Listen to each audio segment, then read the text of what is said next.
إن الحمد لله نحمده ونستعينه ونستغفره ونعوذ بالله من شرور أنفسنا ومن سيئات أعمالنا من يهده الله فلا مضل له ومن يضلل فلا هادي له نشهد أن لا إله إلا الله وحده لا شريك له ونشهد أن محمدا عبده ورسوله falenderimet dhe lavdërimet I përkasin vetëm Allahut të madhëruar, atë e falenderojmë dhe vetëm prej tij falje dhe ndihmë kërkojmë mbrojtje për Allahut që të na ruaj nga të këqijat e vetvetes tonë dhe nga të këqijat e veprave tona.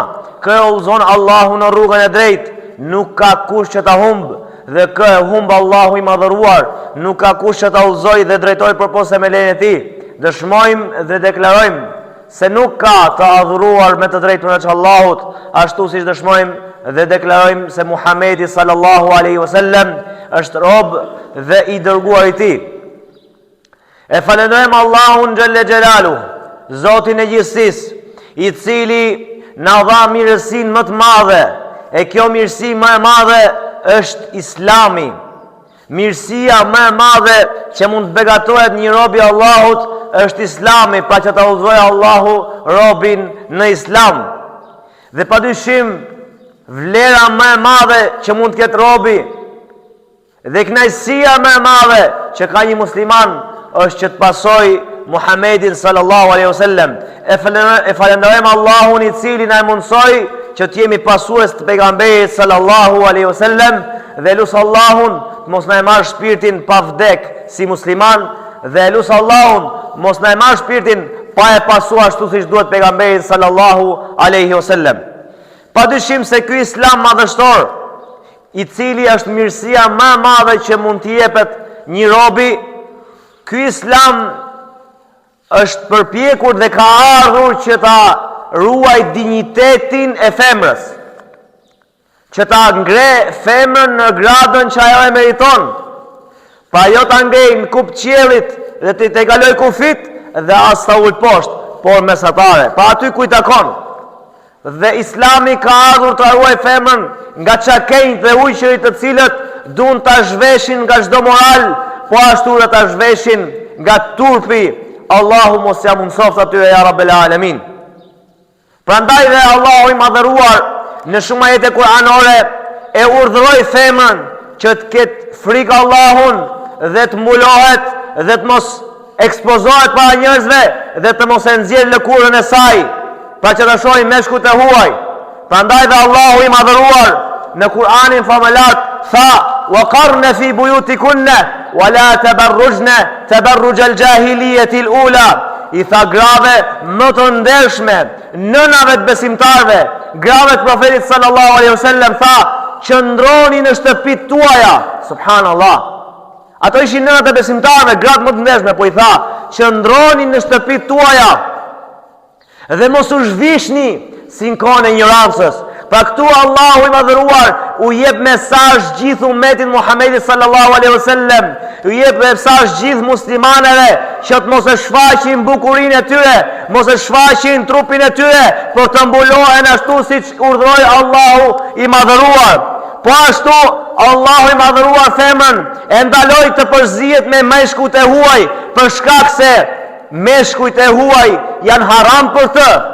Madje ata mund ta lakmojnë atë dhe mund të përhapet imoraliteti pafund. Prandaj dhe Allah I tha: "Ya nisa an-nabi lastunna ka ahadin min an-nisa in ittaqaytunna fala takhda'na bil qawl fayatma'a alladhi fi qalbihi maradun wa qulna qawlan ma'rufa." Prap Allahu I drejtohet grave të pejgamberit sallallahu alaihi wasallam, që ishin gratë më ndershme në faqen e dheut. I tha: "O ju gratë të pejgamberit, o ju gratë të pejgamberit, ju nuk jeni si gratë e tjera, pa nuk jeni domosdok, pra si si ato gratë e tjera. Jo, ju jeni gratë të ndershme, jeni gratë që duhet marrë shembull. Prandaj nëse ja keni frikën e Allahut, mos flisni me zë për këdheles, me zë tërheqës, se kështu ai I cili ka smundje e pshore në zemrën e tij do t'ju dëshironte, pa të bënte moralitet, Prandaj Allahu ju drejtu grave pejgamberit në këtë mënyrë. Po grave sot me të cilat flasin me meshkujt e huaj, duke u fut dhe duke u veçuar në përzyra apo në përdhoma të ndryshme dhe duke folur, duke diskutuar, a thua se kjo femër është një burr i vërtet. Jo. Nuk duhet që të bëj femra kështu, të veçohet dhe të flas dhe ta zgjas gjuhën e saj. Jo, ajo duhet të flas me zë ashtu siç duhet, nëse është nevoja, dhe nëse nuk është nevoja, s'ka nevojë të vetmohet me meshkujt e huaj dhe të flas dhe të dordollis siç bëjnë kohët e sotme. Dhe ja ku e shohim që është përhap imoraliteti për shkak të tyre. Allahu ju udhëzoft dhe i drejtoft. Dhe Allahu vazhdoi prap tha, dhe thoni fjalë të drejta dhe fjalë të ndershme. Fjalë të drejta, fjalë që duhen me thënë dhe të ndershme. Mos nxisni për keq, mos u bëni tërheqëse. Kijani frikën Allahut. Subhanallah. Prandaj femra duhet të ketë kujdes dhe të ja ketë frikën Allahut te bareke ve teala, se për ndryshe do të vuaj dënimin e Allahut te bareke ve teala. Prandaj dhe Allahu femrës ja obligoi hijabin, mbulesën, që të ruhet nga sytë e njerëzve të këqij, që të ruhet nga njerëzit manjak, që të ruhet dhe të ruhet edhe të tjerët, sepse ajo bëhet shkak për keq. Prandaj dhe Allahu i madhuar tha, ja ejuhan nabiju, qul li azwajika wa banatika wa nisa'il mu'minina yudnina alayhinna min jalabibihin. Që sa bukur thot Allahu, dhalika adna an yu'rafna fala yu'dhain wa kana Allahu ghafuran rahima. O ti pejgamber, o i dërguar, o profet, i drejtohet Allahu njeriut më të mirë në faqen e dheut, pejgamberit fundit, pejgamberit Muhammedit sallallahu alaihi wasallam. O ti pejgamber, thua ju grave të tua dhe bijave të tua dhe grave të muslimanëve dhe bijave të muslimanëve që ta lëshojnë gjilbabin e tyre mbi krye, pa të mbulohen nga koka deri te këmbët, pa përveç shtyrës. Dhe disa dietar thonë edhe fytyra, po përveç shtyrës, të gjitha pjesët e tjera të trupit duhet mbulohen. Sepse Allahu drejton urdhër, o ti pejgamber, edhe gravet e tua, edhe bijave të tua, edhe gravet muslimanëve, thuaj që të mbulohen. Thuaj që të mbulohen sepse kjo është më mirë dhe më e përafërt që ata të njihen si besimtare, se kur femra është e zbuluar dhe të heq meshkujt e huaj dhe dishet dhe shfaq lëkurën e saj, si mund ta dallojë unë që është besimtare? Prandaj Allahu tha, kjo është më e përafërt që ajo të njihet se është besimtare. Fela yu'dhain, dhe kush është qëllimi i mbulesës? Që të mos cyten dhe shqetësohen prej meshkujve ujqër dhe çakenj, manjak. Pra në momentin që femra është e mbuluar, është më e ruajtur nga sytë e meshkujve të huaj dhe nuk përhapet imoralitetit siç është përhapur sot. E në momentin që femra pa pikën e trupit, dhe unë sa herë e them, a nuk kanë tup këto femra që nxjerrin pjesët e tyre të turpshme të trupit? Këto femra të cilat zhvishen, këto femra të cilat s'din asnjë respekt dhe asnjë turp, a nuk din që kenë frikën Allahut dhe të kthehen ashtu siç duhet? Prandaj që kemi frikën Allahut o vëllezër, sepse edhe ne jemi përgjegjës për këtë gjë. Imagjino Allahu i madhuar tha, wa idha sa'altumuhunna fas'aluhunna mata'an fas'aluhunna min wara'i hijab. Dhalikum atharu liqulubikum wa qulubihin. Allahu akbar. Shiko, i thot sahabëve në atë kohë, ky ajet po drejtohet edhe gjithëve neve në këtë kohë. Thot, kur të kërkoni diçka prej grave të pejgamberit, për t'i pyetur për diçka fetare, apo diçka që ju duhet në para, apo çfarë do gjëje, kur të kërkoni diçka, kërkojeni mbas perdes, jo drejt për drejt, jo të shihni si sy, por mbas perdes. Allahu akbar. Pse? Se kjo, thot Allahu, është më e pastër për zemrat tuaja dhe për zemrat e tyre, që të mos futet shejtani në mes dhe t'ju devijoj. O vëllezërit e mi, wallahi kemi përgjegjësi të madhe edhe ne, si meshkuj, se ne kemi përgjegjësi shumë të madhe, që kemi frikën Allahut. Mirë për para se të flas për përgjegjësinë tonë, du ta mbyll edhe këtë me një hadith pejgamberit sallallahu alajhi wasallam se si kërcënon femrat të cilët dalin të veshura të zhveshura. Ka thënë pejgamberi Islam, para kiametit do të vinë femra të cilat janë të veshura, të zhveshura. Dhe do t'ja shëroj që do thot kjo. Të cilat i kanë flokët e tyre si gungat e deves. Këto lloj grash nuk do ta shijojnë dhe nuk do ta nuhasin erën e xhenetit. Era e xhenetit nuhatet me kaq distancë larg, pra distancë shumë të largët. Ama këto lloj grash nuk do ta shijojnë dhe nuhasin erën e xhenetit. Prandaj ta kenë frikën Allahut. Kush janë këto vëllezër? Janë ata ferma të cilët vishen me rroba të ngushta, por ata në fakt janë të zhveshura. Pse? Sepse ato rroba të ngushta tregojnë çdo pjesë intime të trupit dhe nuk quhet veshje ajo. Prandaj dhe pejgamberi sallallahu alajhi wasallam tha, nuk do ta nuhasin erën e xhenetit. Era e xhenetit nuhatet me distancë madhe, të largët, pra nuhatet, sepse është erë e fortë, ama këto lloj grash do të privohen. Prandaj t'ja kenë frikën Allahut ata të cilët dalin me rroba të ngushta, me rroba degeneruese, le të kenë një çik turp, le të turprohen për Allahut te bareke u teala, dhe le të kenë turp për vetes tyre, që dalin në atë formë dhe në atë mënyrë. Sepse do të vuajnë dënimin. Po ashtu edhe ato muslimanët të cilat mbulohen vetëm kokën e tyre dhe bëjnë të modernizuara, pra motra muslimane moderne, që kenë frikën Allahut dhe të mos na justifikojnë neve, unë pak të bëj diçka për Zotin tim, po ju ç'a bëni? Vallahi asgjë si tu bë për Zotin tënd. Sepse që ta bësh diçka për Zotin tënd, duhet të ketë dy kushte. Vëllezër, fiksojeni mirë, nëse nuk janë prezente në një vepër dy kushte, ajo vepër është refuzuar. Qoftë namazi, qoftë zekati, qoftë haxhi, çdo vepër, qoftë mbulesa. Nëse nuk i ka dy kushte, dije se ajo vepër s'ka për të pranuar. Kushti i parë është që të jetë për hir të Allahut. Pra të mos e kesh për sy faqet botës, ta kesh për hir të Allahut. Mirë, këtë e kam tuti. Po jo, duhet kesh edhe pjesën tjetër. Duhet jetë sipas rrugës pejgamberit sallallahu alajhi wasallam. Për shembull, ti e mbulu, po e mbulu sipas sifit tënd, jo siç ka thënë profeti sam. Atë ajo mbulesë nuk të quhet dhe nuk quhet se ke bërë diçka për Allahun te bareke u teala. Prandaj ato motra muslimane moderne, të cilat na justifikojnë kanë se ne paktën e mbuloj kokën bëj diçka, vallahi s'po bën asgjë. Madje ajo përkundërshton Allahun, e nëse vazhdon kështu, do të vuajë dënimin e Allahut te bareke u teala, sepse ka dalë nga rruga e profetit sallallahu alaihi wasallam. Pse kështu na udhëroi pejgamberi sallallahu alaihi wasallam me mbulu, vetëm kokën, me uly, me ungjy. Thot Sheikh Albani, Allahu më shof, një prej dietarëve të mëdhenj kësaj kohe, Allahu më shof.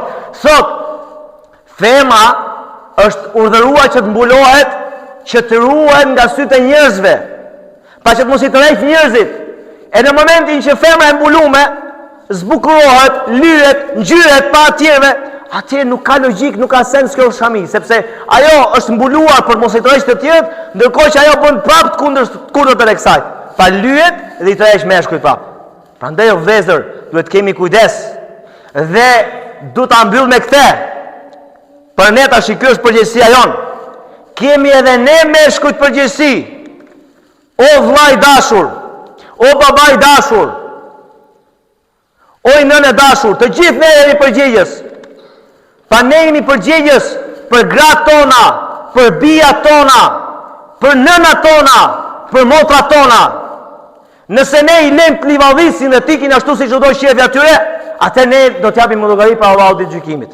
Sepse Allahu thot: "Ya ayyuhalladhina amanu, ya ayyuhalladhina amanu, qu anfusakum wa ahlikum nara." O ju të cilët keni besuar, o ju besimtar, ruani vetet tuaja dhe familjet tuaja nga zjarri i xhehenemit. Pra Allahu nuk të ka urdhëruar që ti të ruash vetëm veten tënde nga zjarri i xhehenemit duke ruajtur nga gjunat. Jo, je urdhëruar që të ruash edhe familjen tënde, ta urdhërosh për mirë familjen tënde, të bësh të pamundurën që ti këshillosh dhe ti udhëzosh në rrugën e drejtë.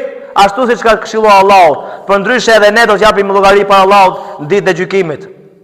Sa turp i madh për ata baballar, të cilët nuk kanë guximin më të vogël ti thon fëmijës tyre. Ai është fëmia jot, fryti i zemrës tënde, ti u lodhe për të, ti u raskapite. Mos gjë çfarë thon bota. Jo pa ekstrem, siç e ka ekstrem, me mësu me edukat, që ka ekstrem, ti thush bijes tënde, o bija ime, ki frikë Zotin se s'ta bëj halal. Mbulohu. Ti, bashkëshort, ti thush gruas tënde, s'ta bëj halal, mbulohu, se unë po kujdesem për ty, po kujdesem për shtetin tënd, për shtëpi, për çdo gjë, dhe ti nuk mbulohesh për Allahun te bareke u teala, ki e frikë Allahut dhe ki turp Allahun. Edhe ti vlla, dhe të kitur për Allahut. Dhe ti vllai dashur, motrën tënde, si mund ta lesh të livallisi ashtu? Thuj motra ime, normalisht, me butësi, jo të përosh dhun, por ti thush, ki frikë Allahun. Ki frikë Allahun, mas barë ftyrën. Subhanallah, shiko, o vlezër, a di pse e them prindrit kanë përgjegjësi, vlezërit kanë përgjegjësi, bashkëshortet kanë përgjegjësi. Kanë përgjegjësi gjitha, pse? Sepse kur e akuzuan Merjemen, ajo ishte e pastër, ajo nuk ishte morale, por kur e akuzuan, thanë, si ka mos i që erdhe me një fëmijë. Fëmia pa t'i dhurua Allahu, dhe Allahu ka fuqi. Allah e krijoi Ademin a.s. pa bab pa nën. As mundet Allahu ta krijoi Isain a.s. pa baba, mundet Allahu, është i plotfuqishëm. Ja dha si dhurat Merjemes, dhe kur doli me fëmijën dorë tha, o Merjeme, si dole me këtë vepër shëmtuar, pa ta godisnin, ta lëndonin, kur që ishte e pasër pa Allahut. I thonë, si dole ti me këte, kur baba yt, nëna jote, vlla yt s'kan qenë kështu, do të thotë, çfarë tha? Baba yt, nëna jote dhe vlla yt, që këto janë kryesorët pa. Babai ka pushtet në shtëpi, vllai po ashtu ka pushtet, është vetë babas, po vdiq baba ça. Pra edhe nëna ka përgjegjësi, prandaj ta baba yt, nëna jote dhe vlla yt s'kan qenë të shturur. Pra imagjino si e cekën, sepse ndikojnë shumë vllai, ndikojnë shumë babai, ndikojnë shumë nëna. Prandaj u bëj thirrje nga kjo hutbe e kësaj xumaje, edhe juve që jeni prezent këtu, por edhe ato që na dëgjojnë nëpërmjet internetit, t'ja kenë frikën Allahut dhe të mos i lejojnë më gratë e tyre apo bijat e tyre apo motrat e tyre të zhvishen. Wallahi kjo zhveshje ka arritur kulmin sot. Zhveshje e cila është bërë normale, sa që thot, po ju jeni ekstrem. Ne s'po bëjmë gjë. Si s'po bë ke gjati? Po të hesh meshkujt e ujë. Po i shon dhe xhehenemit. Si s'po bë ke gjati? Pa Allahut mund të justifikosh kështu si bëra gjë? Jo. Do t'japësh llogari 1000 për çdo mashkull që e ke devijuar. Por nuk justifikoj këtu meshkuj tash. Allahu thot: "Qul lil mu'minina yaghuddu min absarihim wa yahfazu furujahum." Thuaj o pejgamberi i Zotit, besimtarve ta ulin shikimin e tyre nga harami. Pra edhe ne si meshkuj duhet ulim shikimet, mos shohim vemrat e huaja, se s'kemi justifikim pa Allahut. Dhe thot Allah pastaj, të ulin shikimet dhe të ruajnë vendet intime. Pra shikimi të çoka edhe në vendin tim. Allah është me shikim fillon çdo gjë. Pa të çoni moralitet. Prandaj tha Allahu, të ulin shikimet dhe të ruajnë nga immoraliteti. Por prap them, as femrat nuk justifikohen dot le të ulin shikimet. Jo, përse del ti ashtu? Nëse ti del e mbuluar, a thu se do të shoh ai ty? Jo, prandaj hija frikën Allahut, mbulohu se do të mbuloj qefini dhe pastaj xhehenemit pret. Vallahi ti o motër muslimane, ka për të mbulu një ditë mbulesa, por ajo ditë nuk ka kthim më mrapa. A ditë pendohesh, por s'ka më kthim mrapa. Do të mbuloj qefini dhe ti do pendohesh dhe s'ka kthim mrapa. Prandaj ta kemi frikën Allahut o motra muslimane dhe mbulohuni pas se ti mbuloj qefini në mënyrë të fitoni kënaqësinë e Allahut te baraka ve taala. Elus Allahun e madhëruar që këtë hutbe ta bëj të dobishme. Elus Allahun kjo hutbe të bëhet shkak që shumë motra muslimane të mbulohen dhe shumë vëllezër musliman ti thrasin mendjes tyre dhe ti urdhërojnë gratë e tyre, motrat e tyre dhe bijat e tyre që ti kthehen edhe nënat e tyre. Edhe nënës tënde thuj mbulohu, kije frikën Allahut. Pra që ne elus Allahut na ketë bë dobi kjo hutbe që ne ti kthehemi Allahut, ti urdhërojmë për mi familjet tona, ti ndalojmë nga e keqja, aq sa kemi mundësi. Pastaj e ka ndonë Allahu te bareke ve